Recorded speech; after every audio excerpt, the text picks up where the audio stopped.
This week's Michigan Lottery Excellence in Education winner is Jennifer Miller from Fowlerville Elementary School. Congratulations. Thank you. We have a video from your nominator. Let's take a look. My name is Tanya Dillingham, and I nominated Jennifer Miller for this award.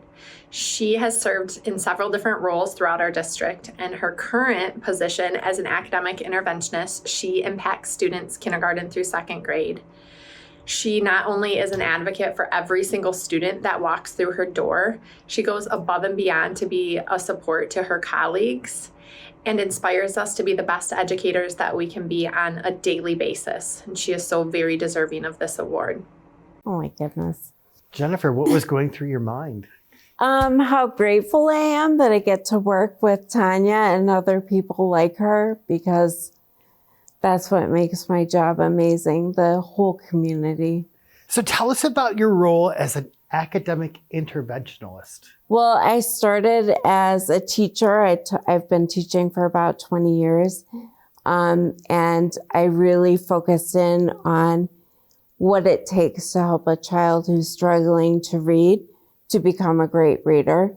And I found my passion for that. So I did the training I need to get where I needed to be, and I love it. So talk a little bit about that. What is that passion that you can give to students to get them to love reading as much as you do? I wish I could bottle it and give it to people. There's something about sharing a moment with a child, and a lot of people know this from their own personal lives. Sharing a moment with a child in a reading or in a book that allows a connection, a human connection, and also opens doors for them for other things in the future.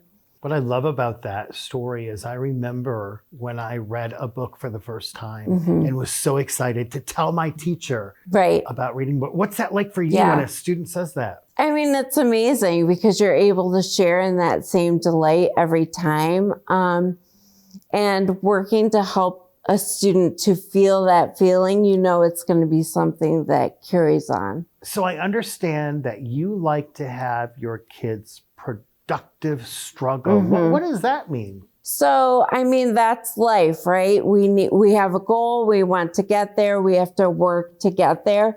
And as we work to get there, we feel our own growth.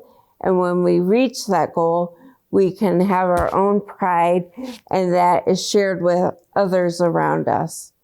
So you've had to make some adjustments over the past couple of years and wanted to talk about how you navigate things differently. So talk a little bit about that. Until recently, I have been diagnosed with something called primary lateral sclerosis. It is an upper motor neuron disease, similar to ALS, but not fatal. That means mobility has been a challenge. Speech can be a challenge at times, as well as movement of all kinds. Showing kids that you can show up, connect, work through things, and appreciate somebody for whoever they are, no matter what they're going through, has been part of my new identity. So mourning how I used to teach and embracing how I can teach now is honoring myself and honoring the students at my table.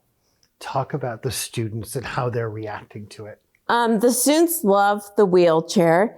Students are very honest. They just ask, why do you have that? I say it's a tool, just like somebody might have glasses or use a ruler to measure something.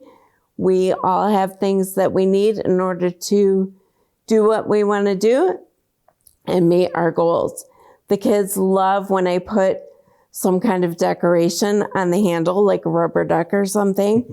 But mostly, there is no difference other than me explaining what I need in order to reach my goals, and that I'm shorter. So when I get hugs, the kids are now eye level. Yeah. Yeah. You're very positive and open about your disease. And talk a lot about that and why that's important for the kids. Yeah. So I wasn't initially. Anytime somebody has a change of life, I'm sure that they need to process through that. But being open about what I need is not dramatic in any way. It's just honest. For example, if I need some water, I can say, hang on a second, let me grab some water. They might say the same thing. Yes. Again, it's just about honoring the needs of the person in front of you and modeling that for them. I think probably, hopefully makes them more comfortable. But kids don't judge, especially K2. That's a grown-up thing. We don't learn that at such a young age. At such a young age, we're just curious. And I get to address that curiosity in my own story. I love that. In teaching at the same time. Yes, absolutely. And the magic of teaching is I get to work in a community of people that all are like-minded in the idea of we're here to help others be their best self. And we're lucky to get paid to do that. Teaching is a hard profession. It's not an easy profession. What makes you get up every single day and go to that classroom? Well, like every educator that's doing it for the right reasons, I'm going to say the students, right?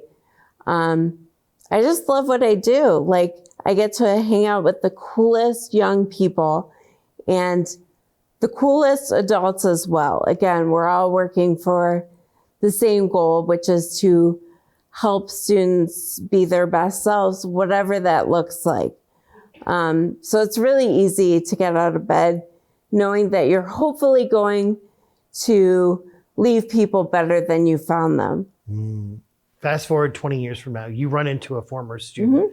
What do you hope that student says to you about their experience in your classroom? Hopefully it's just a hug and, oh, hi, Mrs. Miller, I loved your class. And hopefully they're doing something that they enjoy or are proud of in life and can share that with me. Well, thank you for making a difference. Thank you for what you do. Thank you so much. Thank you. Jennifer from Fowlerville Elementary receives a $2,000 check from Acting Lottery Commissioner Joe Freilich. Excellence in Education Award sponsored by the Michigan Lottery, providing more than $29 billion to public education since 1972.